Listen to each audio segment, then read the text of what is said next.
Hello students, welcome to online class BA second year.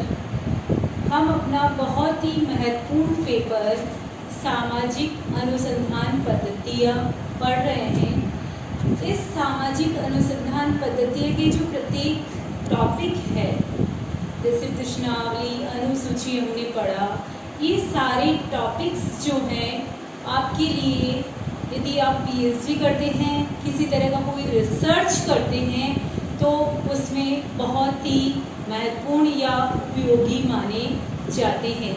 इसीलिए इतने महत्वपूर्ण टॉपिक्स को पढ़ने के लिए यदि आपने हमारे चैनल को लाइक और सब्सक्राइब नहीं किया है तो प्लीज़ प्लीज़ प्लीज़ स्टूडेंट्स हमारे चैनल को लाइक और सब्सक्राइब कीजिए, क्योंकि सारे रिसर्च मेथड जो है बहुत ही इम्पॉर्टेंट है।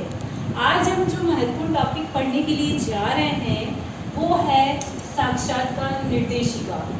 साक्षात्कार का नाम सुनते ही हर किसी व्यक्ति के मन में एक डर सा उत्पन्न हो जाता है।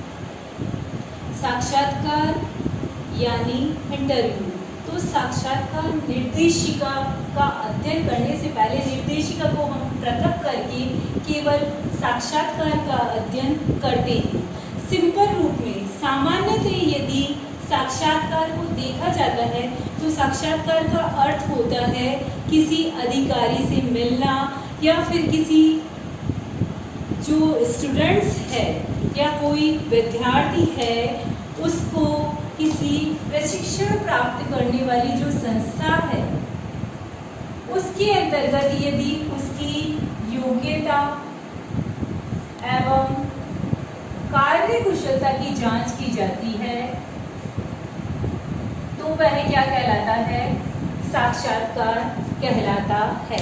यानी किसी की प्रशिक्षण के द्वारा किसी संस्था में प्रशिक्षण लेने के लिए यदि किसी विद्यार्थी का अधिकारी से मिलना और उस अधिकारी के द्वारा उस विद्यार्थी की योग्यता एवं कुशलता की जांच करना जो है वो सिंपल रूप में साक्षात्कार के अंतर्गत आता है। किंतु सामाजिक अनुसंधान के अंतर्गत साक्षात्कार का जो अर्थ है वो बिल्कुल अलग है। सामाजिक अनुसंधान के अंतर्गत जो है साक्षात्कार जो है,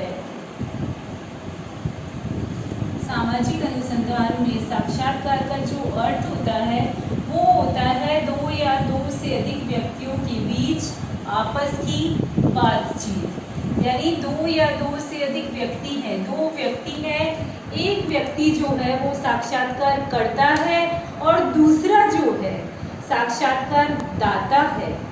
यानी साक्षात्कार दाता यानी साक्षात्कार देने वाला या इंटरव्यू देने वाला है, और साक्षात्कार कर्ता जो है वो इंटरव्यू लेने वाला है।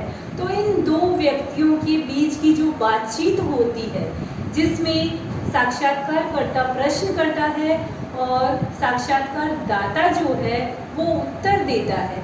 तो इस प्रकार उत्तर प्रत्युत्तर, प्रश्न और उत्तर देने की ये जो प्रक्रिया है दो व्यक्तियों के बीच, उसे ही सामाजिक अनुसंधान के अंतर्गत क्या कहा जाता है? साक्षात्कार कहा जाता है। अर्थात सामाजिक अनुसंधान में साक्षात्कार वह प्रक्रिया है जो कि दो या दो से अधिक व्यक्तियों के बीच होती है, और साथ ही साथ जिसमें एक प्रश्नकर्ता होता है और एक उत्तरदाता होता है। शाब्दिक दृष्टि से यदि हम इंटरव्यू का अर्थ देखें तो इंटरव्यू अंग्रेजी का शब्द क्या है? इंटरव्यू। इंटरव्यू शब्द जो है दो शब्दों से मिलकर बना है, इंटर प्लस व्यू। इंटर का मतलब क्या हुआ स्टूडेंट्स?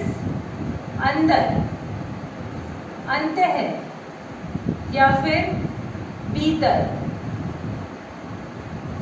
व्यू का मतलब क्या हुआ? देखना,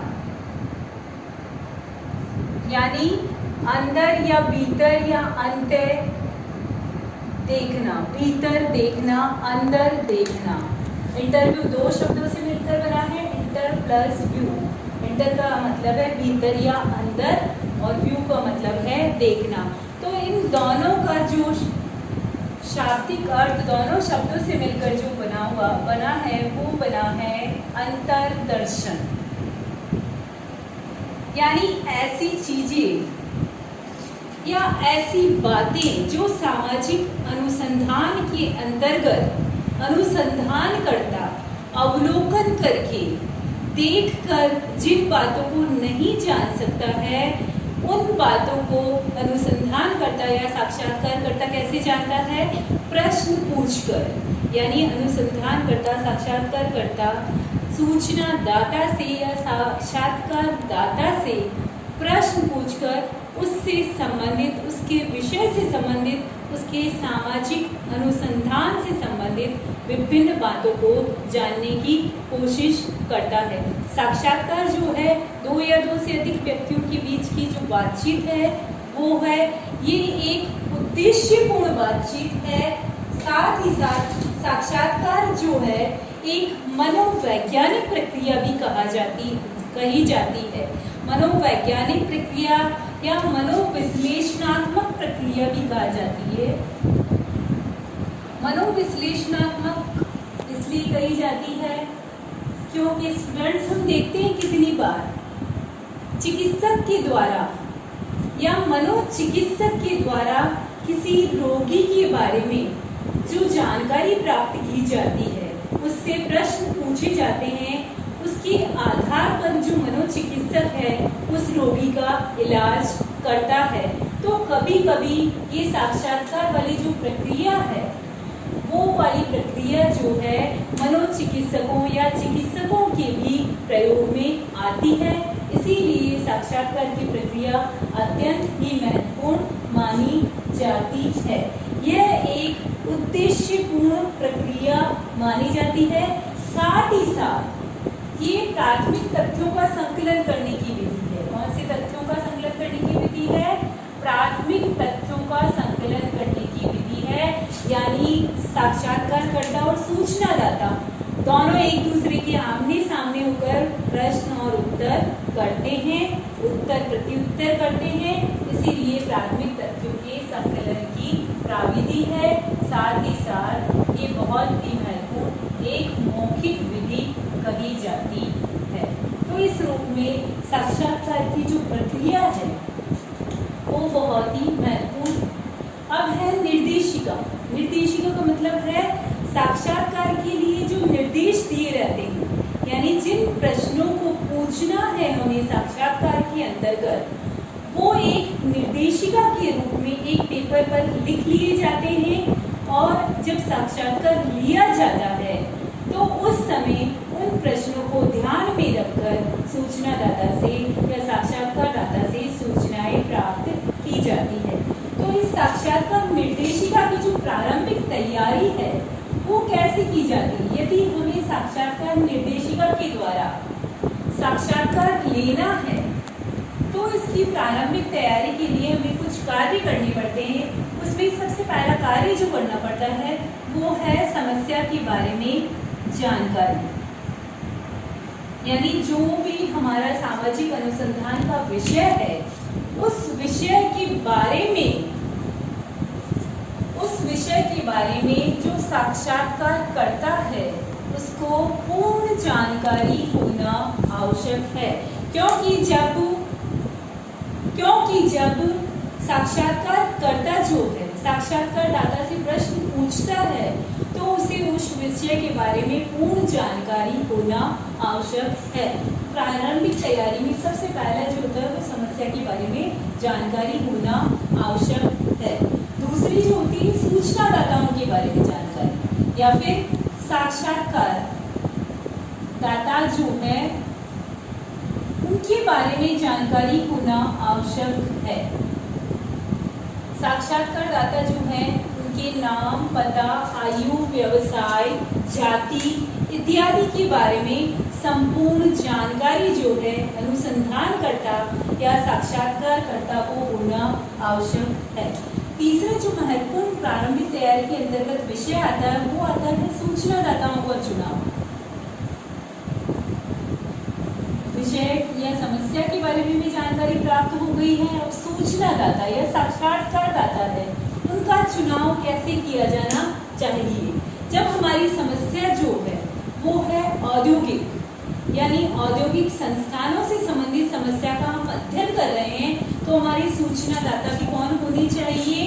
औद्योगिक श्रमिक होनी चाहिए, श्रमिक होनी चाहिए, प्रबंधक होनी चाहिए, श्रम संघ के नेता होने चाहिए।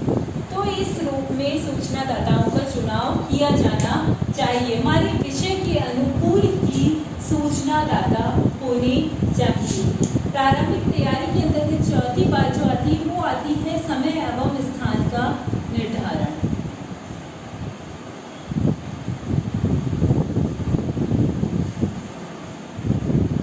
यानी हमें जहाँ साक्षात्कार लेना है साक्षात्कारदाता से, साक्षात्कारकर्ता को जहाँ पर साक्षात्कारदाता से साक्षात्कार लेना है उस समय एवं स्थान का निर्धारण जो है कर लिया जाना चाहिए कि किस समय सूचना दाता या साक्षात्कारदाता का जो जिस समय अवकाश का समय हो उस समय उसे साक्षात्कार लिया जाए तो ज़्यादा अच्छा होगा।